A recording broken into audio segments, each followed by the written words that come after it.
જય સ્વામિનારાયણ, જય શ્રી કૃષ્ણ. આપણે લાસ્ટ પીરિયડમાં 24 શબ્દ પ્રસારિત મહેસૂલી ખર્ચ સુધી અભ્યાસ કર્યો. આજે આપણે આગળ ત્યાર પછીના શબ્દોથી શરૂઆત કરીશું. મિત્રો, શબ્દ નંબર 25. શબ્દ નંબર 25 ખર્ચ. ખર્ચ એટલે શું? આપણે લાસ્ટ પીરિયડમાં ખર્ચના પ્રકાર જોયા, પરંતુ એનો અર્થ આપણે બાકી છે. એની વાત કરીએ.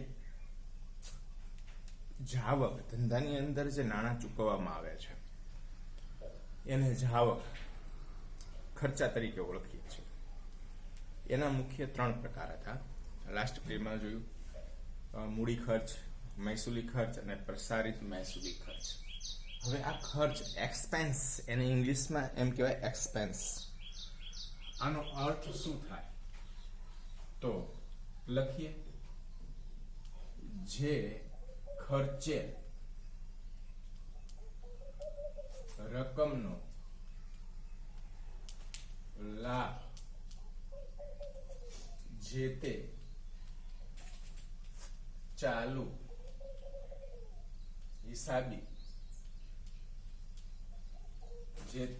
ચાલુ હિસાબી વર્ષ પૂરતો જ મળતો હોય.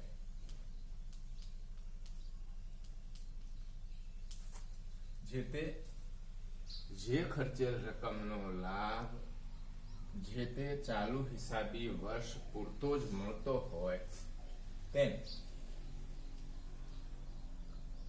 ખર્ચ કહે છે. ખર્ચ કહે છે. 2-3 પોઈન્ટ પાડીને સમજીએ. જો 1 વર્ષથી વધુ સમય માટે ખર્ચેલ રકમ હોય તો 1 વર્ષ માટે ખર્ચેલ રકમને ખર્ચ અને બાકીની રકમને અગાઉથી ચૂકવેલ ખર્ચ કહે છે. જે ખર્ચેલ રકમનો લાભ જે તે ચાલુ હિસાબી વર્ષ પૂરતો જ મળતો હોય. હિસાબી વર્ષ એટલે શું? હિસાબી વર્ષ એટલે શું તો કે જે સમય માટેના 12 મહિના માટેના હિસાબો આપણે તૈયાર કરતા હોઈએ એ 12 મહિના માટેનું વર્ષને હિસાબી વર્ષ કહેવાય. હિસાબી વર્ષ એકાઉન્ટમાં આપણે 2 પ્રકારના લઈએ છીએ. એ અહીંયા આ ખાલી તમને સમજૂતી જાણકારી માટે સમજાવું છું. હિસાબી વર્ષ પહેલું છે કેલેન્ડર વર્ષ, જેની શરૂઆત 1 જાન્યુઆરી થી 31 ડિસેમ્બર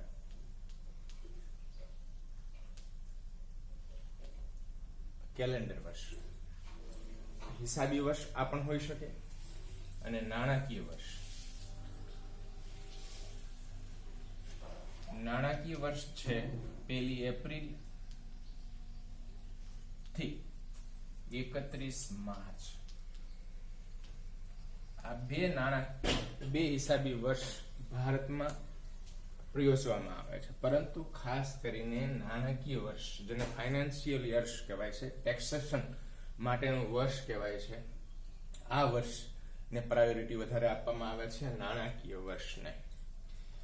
તો ખર્ચનો અર્થ જે ખર્ચેલ રકમનો લાભ જે તે ચાલુ હિસાબી વર્ષ પૂરતો જ મળતો હોય તેને ખર્ચ કહે છે. જો એક વર્ષથી વધુ સમય માટે ખર્ચેલ રકમ હોય તો એક વર્ષ માટે ખર્ચેલ રકમને ખર્ચ અને બાકીની રકમને અગાઉથી ચૂકવેલ ખર્ચ કહેવાય. સમજો કે 1 એપ્રિલ થી 31 માર્ચ આ 12 મહિના માટે પગાર ચૂકવો હોય તો એને ખર્ચ કહેવાય, પગાર ખર્ચ. પરંતુ સમજો કે 1 એપ્રિલ થી 14 મહિના માટેનો ખર્ચ પગાર ચૂકવો હોય તો 1 એપ્રિલ થી 31 માર્ચ એ 12 મહિના માટેનો જે પગાર છે એને ખર્ચ, પગાર ખર્ચ, અને બાકીનો જે બીજા 2 મહિનાનો એટલે કે આવતા વર્ષમાં પાછું એપ્રિલ અને મે આ 2 મહિનાનો પણ આપણે ચૂકવી દીધો છે તો એને એ 2 મહિનાનો અગાઉથી ચૂકવેલ ખર્ચ કહેવાય, એ આવતા વર્ષ માટેનો છે. માટે તો મિત્રો અહીંયા હિસાબી વર્ષ દરમિયાન જે પણ રકમ ખર્ચવામાં આવતી હોય એનો લાભ એક જ વર્ષ માટે હિસાબી વર્ષ પૂરતો જ મળતો હોય તો એવી ખર્ચેલ રકમને ખર્ચ કહેવાશે. ચાલો હવે આગળનો શબ્દ લખીએ.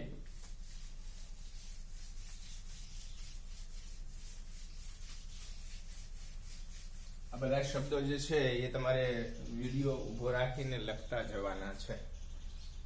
ત્યાર પછી 26 નંબર ઉપજ. ઉપજની ઇંગ્લિશમાં રેવન્યુ કહેવાય છે. હવે એનો અર્થ આપણે લખીએ.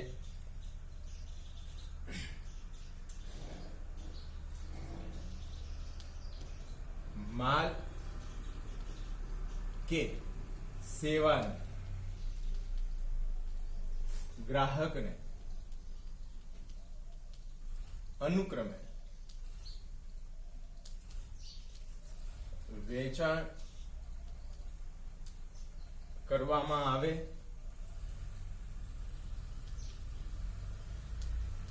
કે પૂરી પાડવામાં આવે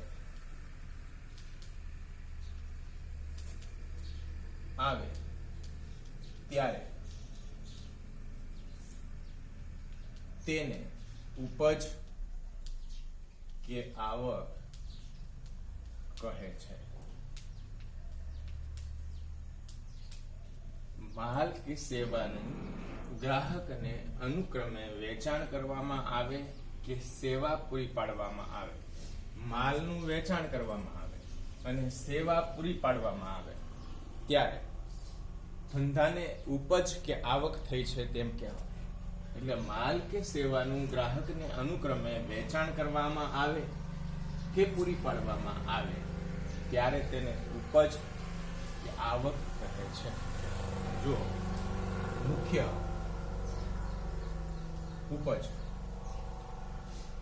ધંધાની, કોની આપણે ધંધા માટે ભણીએ છીએ, ધંધાની મુખ્ય ઉપજમાં શું આવે તો કે વેચાણ, માલ, આ મુખ્ય ઉપજ છે. ત્યાર પછી ગૌણ ઉપજ. ગૌણ ઉપજોમાં સેવા પૂરી પાડવામાં આવે જેમ કે મળેલ ભાડું, મળેલ કમિશન,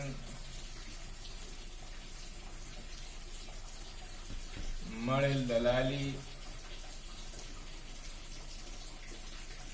વગેરે. પરંતુ મુખ્ય ઉપજ વેચાણની ક્યારે હોય તો જ્યારે માલનું ઉત્પાદન કરીને વેચાણ કરવામાં આવતું હોય ત્યારે, અથવા માલની ખરીદી કરીને પુનઃ વેચાણ કરવામાં આવતું હોય ત્યારે વેચાણ એ ધંધાની મુખ્ય આવક છે.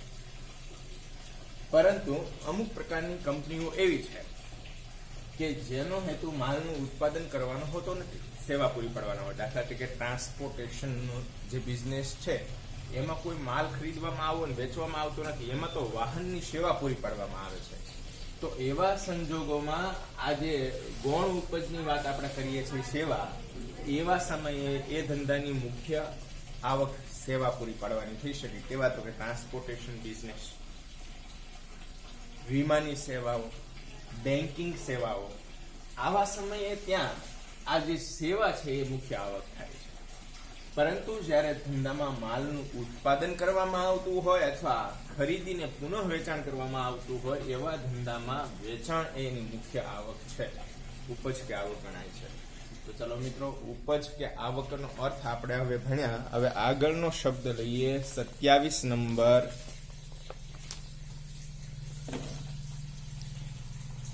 ચાલો, નફો.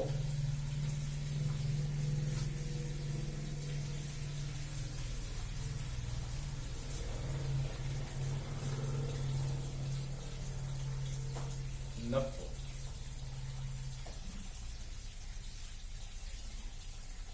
નફો લખીએ ધંધાની મહેસૂલી ઉપજો. ધંધાની મહેસૂલી ઉપજો તેના મહેસૂલી ખર્ચા કરતા વધુ હોય તો મહેસૂલી લાઈટ આવી છે મહેસૂલી ઉપજોના આ વધારાને મહેસૂલી ઉપજોના આ વધારાને નફો કે લાભ કહે છે. યાદ રાખો, ધંધાની મહેસૂલી ઉપજો તેના મહેસૂલી ખર્ચા કરતા વધુ હોય તો મહેસૂલી ઉપજોના આ વધારાને નફો કે લાભ કહે છે. આને આપણે સૂત્ર સ્વરૂપે લખીએ તો નફો બરાબર કુલ મહેસૂલી ઉપજો માઇનસ કુલ મહેસૂલી ખર્ચા. કુલ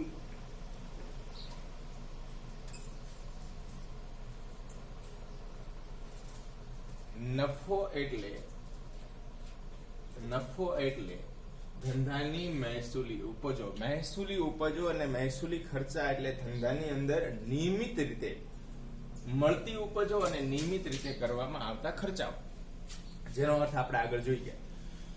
તો મહેસૂલી ઉપજો અને મહેસૂલી ખર્ચા એ બંનેનો જે તફાવત છે એમાં મહેસૂલી ઉપજો વધુ હોય.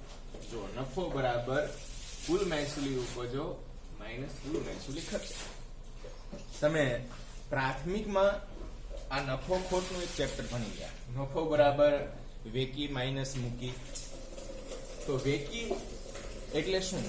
તો કે જે માલ સામાન વેચવામાં આવે છે તેની કિંમત કુલ વેચાણ માઇનસ કુલ એટલે કે પડતર માઇનસ પક્કી. પક્કી એટલે પડતર. વસ્તુ કે સેવા પૂરી પાડવા માટે જે ખર્ચાઓનો સમાવેશ કરવામાં આવે તેને પડતર, જેનો અર્થ આપણે આગળ જોઈશું. પણ ટૂંકમાં નફો એટલે કુલ મહેસૂલી ઉપજો માઇનસ મહેસૂલી ખર્ચાઓ. જ્યારે ધંધાની મહેસૂલી ઉપજો વધુ હોય ત્યારે ધંધો નફો કરે છે અને મહેસૂલી ખર્ચા વધી જાય તો ખોટ કરે. તો નફો એટલે શું? તો કે ધંધાની મહેસૂલી ઉપજો તેના મહેસૂલી ખર્ચા કરતા વધુ હોય તો મહેસૂલી ઉપજોના આ વધારાને નફો કે લાભ કહે છે. ચાલો હવે જુઓ, નફો છે એ ધંધાની જીવાદોરી છે. જો નફો નહીં હોય તો ધંધો બંધ કરવાનો આવે. સતત ને સતત ખોટ થતી હોય તો અમુક સમયે એવો ધંધો બંધ કરી દેવામાં આવતો હોય. નફો ન હોય તો ધંધાની કલ્પના કરી શકાતી નથી. ચાલો, નફાનો અર્થ આ રીતે ભણવાનો છે. ધંધાની મહેસૂલી ઉપજો તેના મહેસૂલી ખર્ચા કરતા વધુ હોય તો ઉપજોના આ વધારાને એટલે કે મહેસૂલી ઉપજોના આ વધારાને શું કહેવાય? નફો કહે છે.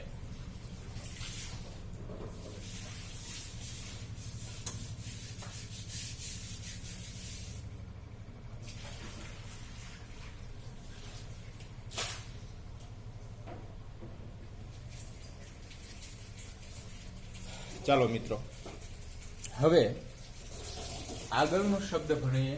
કેટલામો નંબર હતા? 27 નંબર હતો. હવે 28 નંબર, નુકસાન કે ખોટ. નુકસાન કે ખોટ. ચાલો એનો અર્થ લખીએ. ધંધાના મહેસૂલી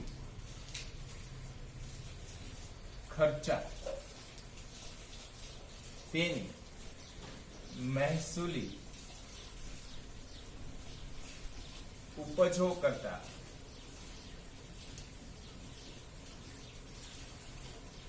વધુ હોય તો મહેસૂલી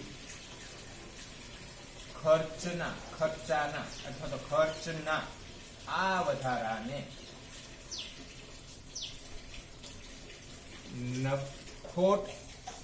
નુકસાન, પેલા નુકસાન લઈએ. નુકસાન કે ખોટ કહે છે. અહીંયા નુકસાન કે ખોટ બરાબર કુલ મહેસૂલી ખર્ચા માઇનસ મહેસૂલી ઉપજો. એનો મતલબ એવો થયો કે જ્યારે ધંધામાં મહેસૂલી ખર્ચા વધી જાય ત્યારે ધંધાનું જે પરિણામ આવશે એ નુકસાન કે ખોટ હશે. નુકસાન કે ખોટ એટલે શું? ધંધાના મહેસૂલી ખર્ચા તેની મહેસૂલી ઉપજો કરતા વધુ હોય તો મહેસૂલી ખર્ચના આ વધારાને નુકસાન કે ખોટ કહે છે. ચાલો આ 28મો શબ્દ થયો. બરાબર છે. ચાલો આગળની વાત કરીએ. શબ્દ નંબર 29. ચલો આ 28મો શબ્દ જે છે, 27મો અને 28મો શબ્દ બરાબર લખતા જવાના દરેક શબ્દ અને પાકા કરતા જવાના. આગળનો 29મો શબ્દ આવ્યો આપણે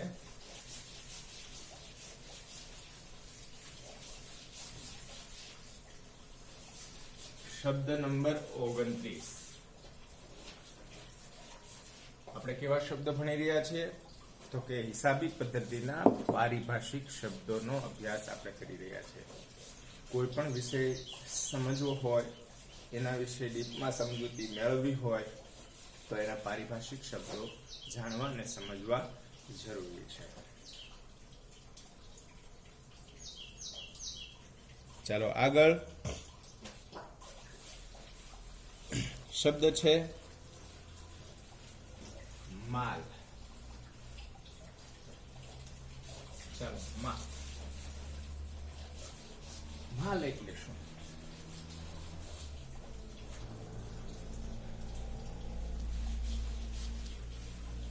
તો અહીંયા ધ્યાન આપો. હિસાબી પદ્ધતિમાં જે હિસાબી શબ્દ એટલે કે માલનો જે હિસાબી અર્થ થાય છે એ શું છે? તો અહીંયા લખીએ, બરાબર પાકો કરી દેવાનો છે. ધંધામાં જે વસ્તુ નું ખરીદ વેચાણ કરી નફો કમાવામાં આવતો હોય, નફો કમાવામાં આવતો હોય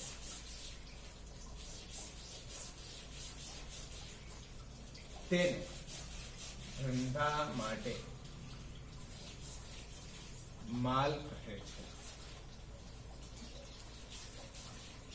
ધંધા માટે માલ કહે છે. ધંધામાં જે વસ્તુનું ખરીદ વેચાણ કરી નફો કમાવામાં આવતો હોય તેને ધંધા માટે માલ કહે છે. દાખલા તરીકે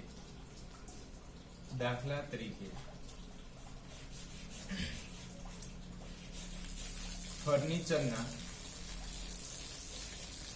વેપારી માટે લાકડું એ કાચો માલ છે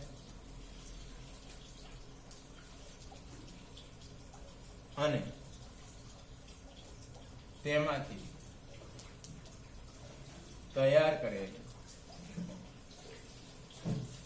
જુદી જુદી વસ્તુઓ તૈયાર માલ ગણાય છે.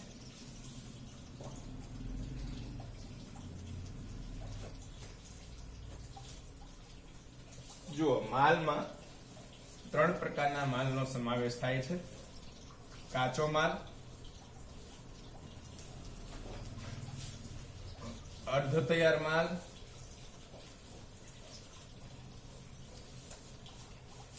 અને તૈયાર માલ.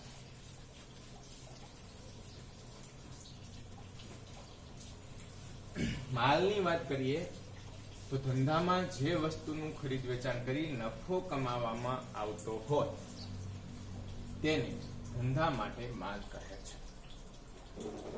એક્ઝામ્પલ આપીને સમજાવ્યું કે ભાઈ ફર્નિચરના વેપારી માટે લાકડું એ કાચો માલ છે અને તેમાંથી તૈયાર કરેલ જુદી જુદી જે વસ્તુઓ છે એ એના માટે તૈયાર માલ ગણાય છે. માલમાં મુખ્ય 3 પ્રકારના માલનો સમાવેશ થાય. કાચો માલ એટલે જ્યારે ઉત્પાદન થતું હોય, ઉત્પાદન કરતો એકમ જે ધંધાકીય એકમ હોય એમાં જે પ્રક્રિયા માટે જરૂરી છે એવો માલ બહારથી ખરીદવામાં આવતો હોય તો એને કાચો માલ કહેવાય. આ કાચા માલ ઉપર પ્રક્રિયા કરવામાં આવે છે, એને તૈયાર કરવા માટેની પ્રક્રિયા કરવામાં આવે છે. ઘણીવાર એ વર્ષના અંતે અડધો માલ બન્યો હોય અને અડધો બાકી હોય તો એને અર્ધ તૈયાર માલ કહેવાય. એને પ્રક્રિયામાં રહેલો માલ પણ કહેવાય. ત્યાર પછી તૈયાર માલ કે જે હવે બજારમાં વેચવા યોગ્ય થઈ ગયો છે એવા માલને તૈયાર માલ કહેવાય. જેના ઉપર પ્રક્રિયાઓ, ઉત્પાદનની પ્રક્રિયાઓ સંપૂર્ણ પૂરી થઈ હોય એવા માલને તૈયાર માલ કહેવાય છે. તો મિત્રો, માલ શબ્દ જે ધંધો એમાં જે વસ્તુનું ખરીદ વેચાણ થતું હોય એ વસ્તુ એના માટે માલ કહેવાય. બાકીની વસ્તુ મિલકત ગણાય. દાખલા તરીકે તમને સમજાવું કે ભાઈ ફર્નિચરનો વેપારી છે એના માટે લાકડું એ કાચો માલ, એને લાકડામાંથી બનાવેલી જુદી જુદી વસ્તુઓ જે છે એ એના માટે તૈયાર માલ ગણાય છે. સમજો કે આ ફર્નિચરનો વેપારી છે એની દુકાનમાં ટીવી હોય તો ટીવી એના માટે મિલકત છે, કારણ કે ટીવીનું ખરીદ વેચાણ એ નથી કરતો. એ શેનું વેચાણ કરે છે? લાકડા અને લાકડામાંથી બનાવેલી જુદી જુદી વસ્તુઓ. તો એ એના માટે માલ ગણાય છે. હવે બીજી વાત કે ચાલો ટીવીનો વેપારી છે તો એના માટે ટીવી જે છે એ શું ગણાય છે? તો કે માલ. પરંતુ આ ટીવીનો વેપારી છે એની દુકાનમાં સરસ મજાના ફર્નિચરના બોક્સ બનાવ્યા અને ટીવી મૂકેલા હોય તો એ ફર્નિચરના જે કબાટ બનાવ્યા છે, બોક્સ બનાવ્યા છે એ એના માટે મિલકત છે. ટીવી એના માટે માલ છે, કારણ કે એ ધંધામાં ટીવીનું ખરીદ વેચાણ કરે છે, નહીં કે ફર્નિચરનું. તો આમ જે ધંધામાં જે વસ્તુનું ખરીદ વેચાણ કરવામાં આવતું હોય એ વસ્તુને એ ધંધા માટે માલ કહેવાય છે. તો માલનો અર્થ બરાબર સમજી ગયા. હિસાબી પદ્ધતિમાં આ હંમેશા યાદ રાખવાનો છે. ચલો આગળનો શબ્દ નંબર 30.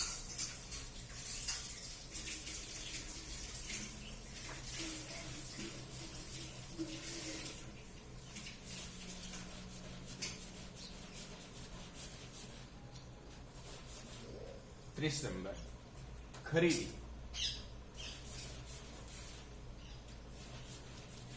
ચલો ખરીદી એટલે પરચેસ. તો આ રીતેનો અર્થ લખીશું. ધંધામાં જે વસ્તુનું ખરીદ વેચાણ કરી નફો કમાવામાં આવતો હોય તે વસ્તુને માલ કહે છે. તે વસ્તુને માલ કહે છે. આવો માલ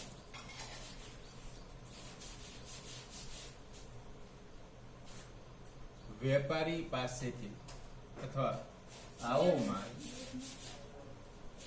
અન્ય વ્યક્તિ પાસેથી રોકડેથી કે શાખથી અથવા ઉધાર શાખ ઉધાર અથવા શાખ રોકડેથી કે શાખથી મેળવવામાં આવે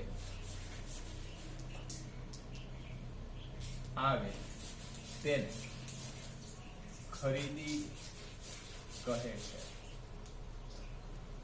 જુઓ, શોર્ટમાં એમ કહીએ, ધંધામાં જે વસ્તુનું ખરીદ વેચાણ કરવામાં આવતું હોય એને માલ કહેવાય, અને આવો માલ અન્ય વ્યક્તિઓ પાસેથી રોકડેથી કે શાખ પર મેળવવામાં આવે તો એને ખરીદી કહેવાય.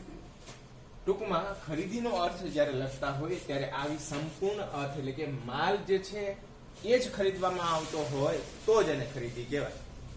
બીજી વસ્તુ ખરીદવામાં આવતી હોય તો એને ખરીદી ન કહેવાય. દાખલા તરીકે સમજો કે કોઈ વ્યક્તિ જે છે એને મજૂર તરીકે ધંધામાં રાખવામાં આવે ને નાણાં ચૂકવવામાં આવે તો ત્યાં મજૂરી એ ખર્ચ ગણાશે. એવી જ રીતે ધંધામાં કોઈ વાહનની સેવા લેવામાં આવે તો એ સેવા જે છે એ ખર્ચ કહેવાય. એની રકમ જે ચૂકવવામાં આવે, ભાડું ચૂકવવામાં આવે. પરંતુ જ્યારે માલ ખરીદવામાં આવે છે ત્યારે જ તેને ખરીદી કહેવાય છે. સમજો કે ફર્નિચર ખરીદ્યું તો ફર્નિચર એ મિલકત છે, એ માલ નથી. એ જ રીતે યંત્ર ખરીદ્યું તો યંત્ર એ મિલકત છે, એ માલ નથી. એટલે માલ જે ધંધામાં આપણે એનો અર્થ પહેલા જ ભણ્યા. માલનો શબ્દ શું કામ ભણાય પહેલા તો કે ભાઈ આપણને ખરીદી અને વેચાણ બરાબર સમજાય એટલા માટે. ખરીદી એટલે શું તો એના માટે માલ શબ્દનો અર્થ આપણે સમજતા હોવા જોઈએ. માલ એટલે શું તો કે ધંધામાં જે વસ્તુનું ખરીદ વેચાણ કરી નફો કમાવામાં આવતો હોય તે વસ્તુને માલ કહેવાય. અને આવો માલ અન્ય વ્યક્તિઓ પાસેથી અથવા બહારની વ્યક્તિઓ પાસેથી રોકડેથી કે શાખ પર મેળવવામાં આવે તો તેને ખરીદી કહે છે. ચાલો આગળ. ત્યાર પછીનો શબ્દ નંબર છે 31. વેચાણ. વેચાણ સેલ્સ કહેવાય. આ આખો માલનો અર્થ આમાં લઈ લેવાનો છે. લખો, ધંધામાં જે વસ્તુનું ખરીદ વેચાણ કરી નફો કમાવામાં આવતો હોય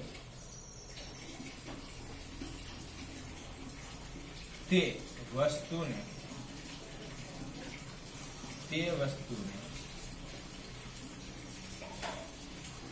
માલ કહે છે. આવો માલ ગ્રાહકોને રોકડેથી કે શાખ પર, શાખ એટલે ઉધાર, શાખ પર આપવામાં આવતો હોય, શાખ પર આપવામાં આવતો હોય તો તેને વેચાણ કહે છે.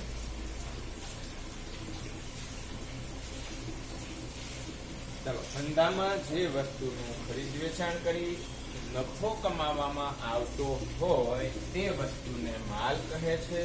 આવો માલ ગ્રાહકને રોકડેથી કે શાખ પર આપવામાં આવતો હોય તો તેને વેચાણ કહે છે. વેચાણ એટલે શું, ખરીદી એટલે શું, આ શબ્દથી તમે અત્યારે પહેલી વાર પરિચિત થયા છો, કારણ કે ધોરણ 11માં એકાઉન્ટ તમારા માટે ખૂબ નવો જ વિષય છે. મિત્રો, આ વિષય બચાવવો બહુ અઘરો છે અને મુખ્ય વિષય છે કોમર્સ. આગળ જતા આ વિષયમાં તમારી કારકિર્દી બનશે.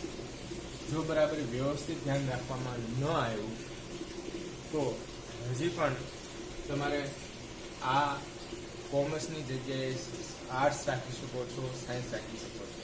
પણ જો આ વિષયમાં મહેનત કરવાની ધગશ હોય, આ વિષય પચાવવાની પ્રેવડ હોય તો જ કોમર્સમાં આગળ વધવું. અને બીજું, મહેનત કરશો તો બધું સરળ જ લાગશે, અઘરું કંઈ છે. ચલો, ત્યાર પછીનો શબ્દ વાત કરીએ, માલ સ્ટોક. આ છેલ્લો શબ્દ આ લેક્ચરમાં આપણે આજે ભણીએ, માલ સ્ટોક.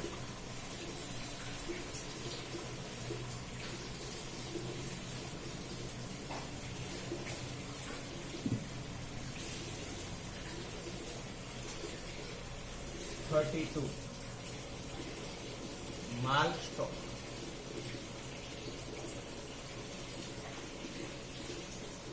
લખો, ધંધામાં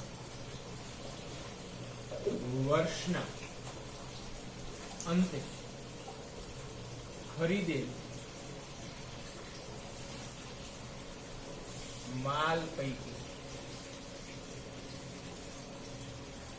વધેલ માલ, ધંધામાં વર્ષના અંતે ખરીદેલ માલ પૈકી વધેલ માલને સ્ટોક કહે છે. ધંધામાં વર્ષના અંતે ખરીદેલ માલ પૈકી વધેલ માલને સ્ટોક કહે છે. પોઈન્ટ પાડીને લખીએ, વર્ષના અંતે વધે માલને આખર માલ સ્ટોક કહે છે. વર્ષના અંતે વધેલ માલને આખર માલ સ્ટોક કહે છે.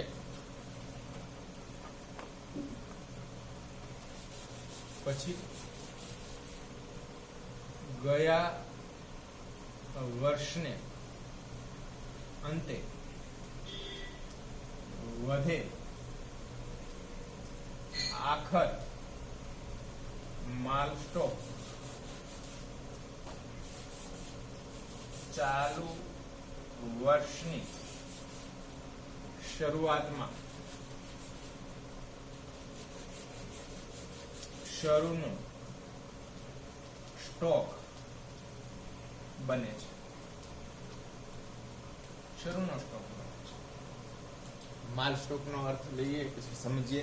ધંધામાં વર્ષના અંતે ખરીદેલ માલ પૈકી વધેલ માલને સ્ટોક કહે છે.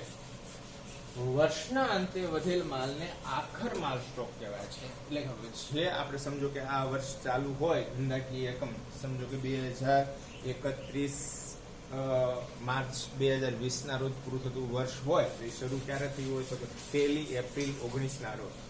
તો એ જે વર્ષ છે 31 માર્ચ 20 ના રોજ, ત્યાં સુધીમાં જે માલ ખરીદ્યો હતો ને એમાંથી જે વધ્યો છે એ માલને માલ સ્ટોક કહેવાય છે. આ જે માલ સ્ટોક જે છે એ વર્ષના અંતે વધેલો હોય તો એને આખર માલ સ્ટોક કહેવાય, અને ત્યાર પછી જે બીજું વર્ષ શરૂ થાય તો આ જે આખર માલ સ્ટોક છે એ બીજા વર્ષની શરૂઆતમાં શરૂનો માલ સ્ટોક બને છે. એમ આ પ્રક્રિયા ચાલુ રહે છે. વર્ષ પૂરું થાય તો વધેલા માલને આખર માલ સ્ટોક કહેવાય, જે બીજા વર્ષમાં શરૂનો માલ સ્ટોક કહેવાય. બીજા વર્ષની અંતે વધેલા માલને આખર માલ સ્ટોક, ત્યાર પછીના વર્ષના એ શરૂનો સ્ટોક બને. આ પ્રક્રિયા ચાલ્યા કરે છે. તો આખર માલ સ્ટોકમાં પણ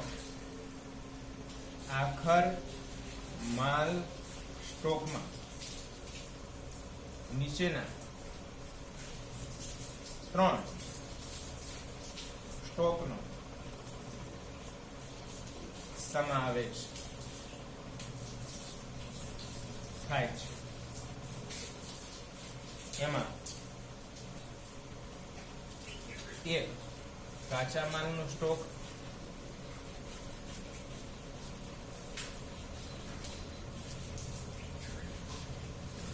બે અર્ધ તૈયાર માલનો સ્ટોક,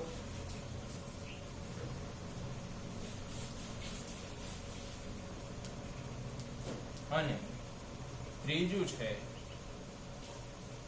તૈયાર માલનો સ્ટોક.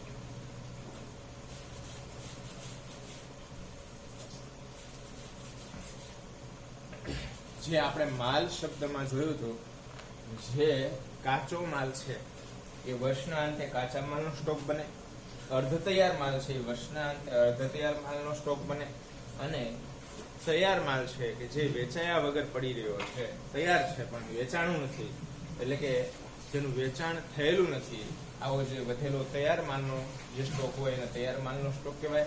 આ ત્રણેય સ્ટોક વર્ષના અંતે વધેલા હોય તો એને આખર માલ સ્ટોક કહેવાય, અને એ જ આખર માલનો સ્ટોક બીજા વર્ષની શરૂઆતમાં શરૂનો માલ સ્ટોક બને છે. અસ્તુ. હવે આગળનો શબ્દ 33મો શબ્દથી આપણે આવતા લેક્ચરમાં અભ્યાસ કરીશું. મિત્રો, આ દરેક શબ્દ તમારે મોઢે કરવાના છે, પાકા કરવાના છે, જે આગળ જતા ઉપયોગી થશે. કોઈ પણ આપણને એકાઉન્ટ ભણતા હોય ને આપણને એમ કે ભાઈ બોલ તો માલ શબ્દનો અર્થ અને ન આવડે તો શરમ ઉદ્ભવે, સ્વાભાવિક છે, આપણે ભણી ગયા છીએ, તો આપણને આ શબ્દનો અર્થ આવડવો જોઈએ. અને બીજું, માસ્ટરી મેળવવી હોય તો આ બધી બાબતો ખાસ જરૂરી છે. ઓકે.